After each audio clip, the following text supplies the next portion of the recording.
Have you ever just looked at a weather map and thought, why doesn't the wind just go in a straight line? I mean, it seems like it should, right?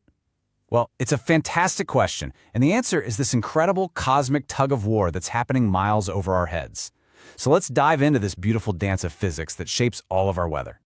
Right, so this is the central puzzle. You think air would just flow directly from high pressure to low pressure, the shortest path. But just a quick look at any upper-level weather map shows these elegant, sweeping curves. So what's going on? What invisible hand is bending the path of the wind? Okay, so to crack this nut, we're going to start by looking closer at the weather map itself. Then we'll get on the same page with a few key terms before we get into the real physics of it. It's a story of unbalanced forces. We'll see how this cosmic tug-of-war plays out in cyclones and anticyclones, and then finally, we'll find out why this whole dance is easiest to see way, way up in the sky. So if you really zoom in on an upper-level weather map, you see something kind of strange. The wind isn't making a beeline from high to low pressure, not at all. Instead, it seems to almost trace the lines of equal pressure. We call those isobars, following these really broad, sweeping curves, and sometimes they even form these complete circles. All right, before we can really dig into the why of this curved flow, we got to quickly nail down the what. Let's just get a few key meteorological terms under our belt.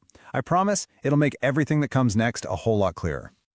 First up, we've got cyclonic flow. Now this one's pretty simple. It's just air that's spinning in the same direction as the Earth itself. Here in the northern hemisphere, that means counterclockwise, and you're always going to find this kind of flow circling around low-pressure centers.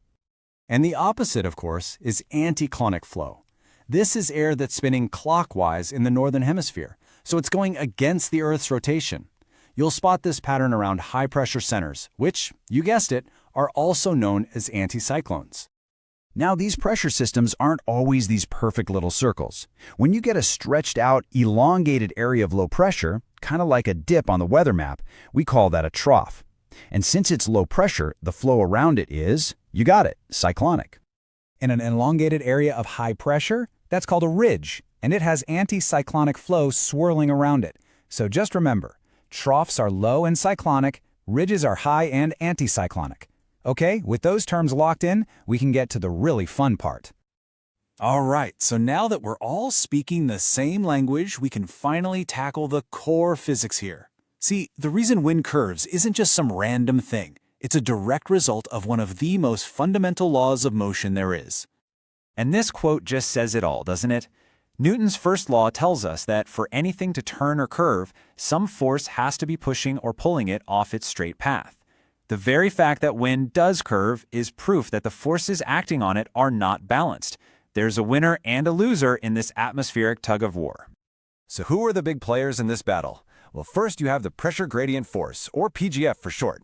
Just think of this as the most basic instinct. It wants to push air from high pressure to low pressure. Simple.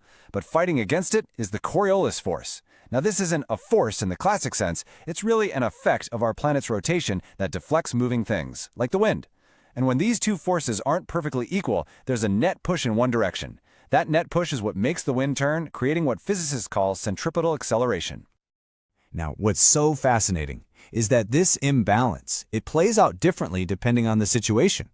The winner of that tug-of-war actually changes whether we're talking about a low-pressure cyclone or a high-pressure anticyclone. And here's the whole story in one little table. Now look, in both cases, the air is turning inward to follow that curve. But notice the difference. In a low-pressure cyclone, the pressure gradient force is the stronger one. But in a high-pressure anticyclone, it's the Coriolis force that wins the tug-of-war. Let's break that down a bit more. So, think about a low-pressure system, a cyclone. The PGF is pulling air inward toward the center. The Coriolis force is trying to deflect it outward, away from the turn. So for the wind to actually make that counterclockwise curve, the inward pull of the PGF has to be strong enough to overpower the Coriolis force and provide that extra nudge to keep the air turning. It has to win, plain and simple. Okay, now flip it for a high-pressure system. Here, the PGF is actually directed outward, away from the center. It's the Coriolis force that's directed inward, causing that turn. So, to make that clockwise turn happen, the inward pulling Coriolis force has to be stronger than the outward pushing PGF to provide that turn. The roles are totally reversed. So, the whole key, the most important point is this. It's the imbalance that makes it all happen. The fact that the pressure gradient force and the Coriolis force are unequal, that's the secret ingredient. This predictable tug of war is what gives us that constant change in direction, creating the beautiful curved flow we see on our weather maps. Okay, but there is one last, really important piece to this whole puzzle. This elegant model of battling forces that we've just been talking about, well, it works best in a very specific place, high up in the atmosphere. You see, down here on the ground where we live, there's a third player we've been ignoring: friction. The wind dragging across trees, buildings, and mountains creates a huge braking force, and this friction completely messes up that delicate balance between the PGF and Coriolis, basically overpowering their subtle dance. That's why this perfect curved flow is mostly a feature of upper air winds. Now, the big exception is, of course, powerful storms like hurricanes, where the forces are just so massive they can easily overcome any friction from the surface. So in the end, when you look at those graceful lines of wind on a weather chart, you're not just seeing air moving from point A to point B. You're actually seeing a visual record of a constant battle. A battle between the pressure gradient, the planet's spin, and the simple desire of an object to travel in a straight line. It's literally physics playing out on a planetary scale. It really makes you wonder, doesn't it? What other invisible forces, what other beautiful physical laws are constantly at work all around us, shaping the world we see every single day, just waiting for us to notice?